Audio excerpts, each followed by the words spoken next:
غسل سے پہلے حائضہ سے صحبت کرنا منع ہے، خواہ ایام حیض کی مدت کم ہو یا زیادہ۔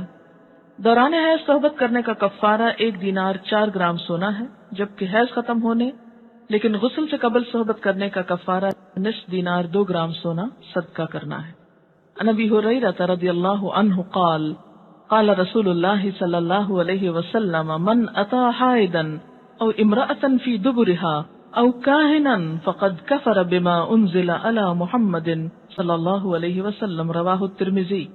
حضرت ابو ہریرہ رضی اللہ تعالی عنہ کہتے ہیں کہ رسول اللہ صلی اللہ علیہ وسلم نے فرمایا، جو شخص حائضہ سے صحبت کرے یا عورت سے دبر کے راستے سے صحبت کرے، عمل قوم لوط کی طرح، یا نجومی کے پاس قسمت کا حال معلوم کرنے آئے، تو اس نے گویا محمد صلی اللہ علیہ وسلم پر نازل شدہ تعلیمات کا انکار کیا۔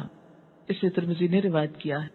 عن ابن عباس رضی اللہ عنہما عن النبی صلی اللہ علیہ وسلم فی الذی یأتی امرأته وہی حائض یتصدق بدینار او نصف دینار، رواہ ابو داود وابن ماجہ۔ حضرت عبداللہ بن عباس رضی اللہ تعالی عنہ سے روایت ہے کہ رسول اللہ صلی اللہ علیہ وسلم نے غسل حیض سے قبل اپنی بیوی سے صحبت کرنے والے آدمی کے بارے میں فرمایا کہ وہ 1 دینار 4 گرام سونا یا نصف دینار 2 گرام صدقہ کرے۔ اسے ابو داؤد نے روایت کیا ہے۔ اس سے دراصل عورت کے حقوق کو پروٹیکٹ کیا گیا ہے، کیونکہ عورت اس حالت میں بیماری کے زیادہ قریب ہوتی ہے صحت کی نسبت، اور کئی قسم کی میڈیکل کمپلیکیشنز کا بھی احتمال ہو سکتا ہے دونوں کے لیے، اس لیے منع کیا گیا۔ اور صدقہ اس لیے رکھا جاتا ہے تاکہ انسان اس ڈر سے کہ پیسے جائیں گے، کیونکہ پیسے کا جانا زیادہ تکلیف دہ ہوتا ہے بعض اوقات، یا پینلٹی یا جرمانہ یا فائن کہہ لیں، تو اس لیے یہ ایک طرح سے روکنے کا سبب بنایا گیا۔ آج کے معلوم نہیں حساب میں کتنا بنے گا، معلوم کر لیں۔ عن ابن عباس رضی اللہ عنہما عن النبی صلی اللہ علیہ وسلم قال اذا كان دما احمر فدینار واذا كان دما اصفر فنصف دینار، رواہ الترمذی۔ حضرت عبداللہ بن عباس سے روایت ہے کہ نبی صلی اللہ علیہ وسلم نے فرمایا، جب حائضہ کے خون کی رنگت سرخ ہو اور اس سے صحبت کی جائے تو 1 دینار صدقہ ہے، اگر خون کی رنگت زرد ہو تو نصف دینار صدقہ ہے۔ اسے ترمذی نے روایت کیا ہے۔ نصف دینار کیا ہے؟ 2۔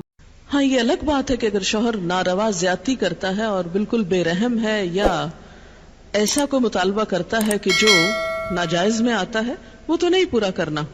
جیسے آپ کو بتایا گیا کہ فطری طریقے کے علاوہ کوئی بھی ایسا طریقہ، خواہ وہ شوہر اور بیوی کے درمیانی کیوں نہ ہو، اسے حرام قرار دیا گیا، چاہے وہ عمل قوم لوط سے ملتا ہو یا اورل سیکس ہو، یہ تو ناجائز ہے ہی۔ لیکن فطرت کے دائرے میں، اور اس میں بنیادی چیز جو باہم کاؤنٹ کرتی ہے وہ باہم ایک دوسرے کے ساتھ کوآپریٹ کرنا ہے، ایک دوسرے کے مزاج کو سمجھنا ہے، اور ایک دوسرے کے ساتھ تعاون ہے۔ لیکن آپ دیکھیں کہ ہمیشہ آئیڈیل صورتحال نہیں ہوا کرتی، ہر شخص اتنا کنسیڈریٹ نہیں ہوتا۔ لیکن اللہ تعالیٰ نے عورت کو جہاں شوہر کو باہر کی مشقت دی نا، کتنی مشقت ہوتی ہے گرمی میں، دھوپ میں۔ مثلاً ہر شخص کا ایئر کنڈیشنڈ آفس تو نہیں ہے کہ وہ وہاں بیٹھ کے کام کر رہا ہے۔ بہت سے مرد سڑکوں پہ سڑکیں بنا رہے ہیں دھوپ میں کھڑے ہو کر، کچھ کھیتوں میں کام کر رہے ہیں، کٹائیاں کر رہے ہیں فصلوں کی، کوئی اور مکان بنا رہے ہیں، دھوپ میں کام کر رہے ہیں۔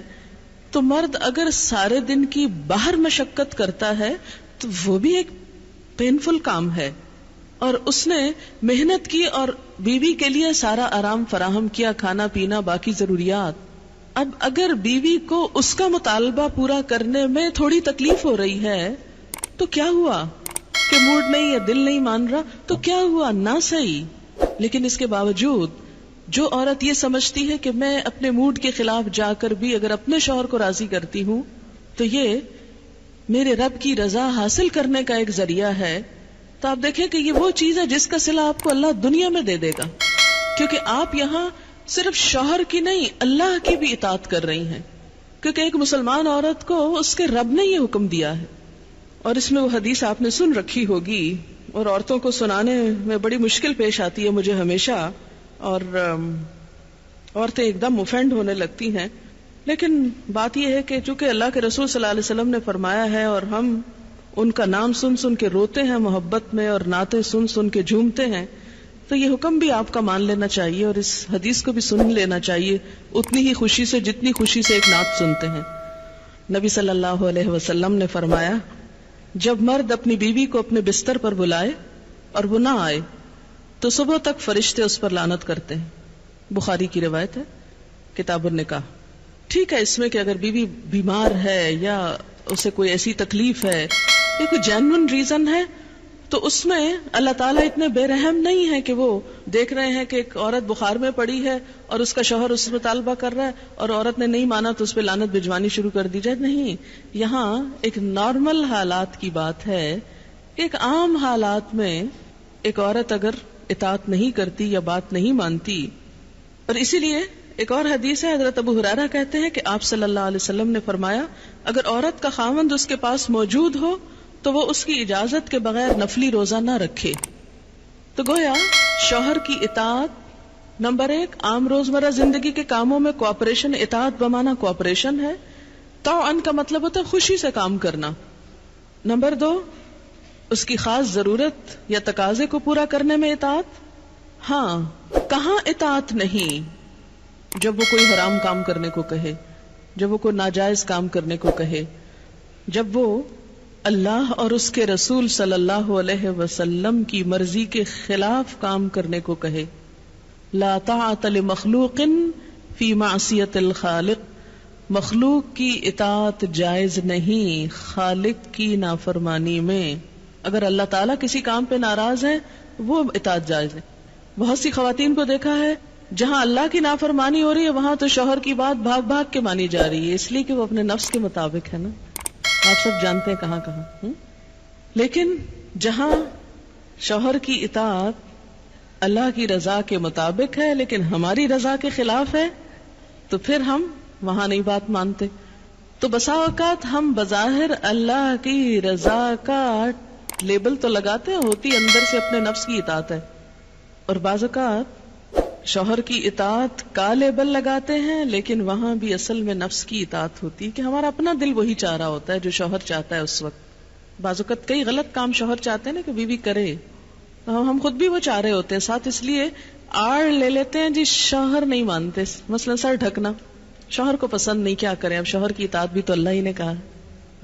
یہاں شوہر کی ہم 100% اطاعت کو تیار ہو جاتے ہیں کیونکہ اندر سے اپنا دل جو ساتھ ہے.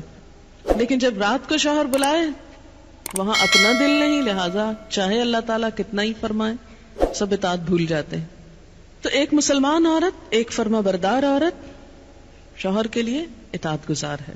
میں کہتی ہوں کہ اگر عورتیں صرف اس آیت کے چھوٹے سے حصے جو 2 لفظ پر مبنی ہے فالصالحات کان اطاعت پر عمل کریں, ان کے گھریلو زندگی کے 50% مسائل خود حل ہو جائیں گے. آدھے مسئلے یہیں سے حل ہو جائیں گے کیونکہ مرد سیٹسفائیڈ ہوگا, اس کی نگاہیں اور عزت محفوظ ہوگی تو وہ اپنا کوئی بھی کام دل جمی سے کر سکے گا. اگر وہ مطمئن نہیں گھر کی طرف سے تو گھر تو کیا باہر بھی وہ کام درست طور پر نہیں کر سکے گا.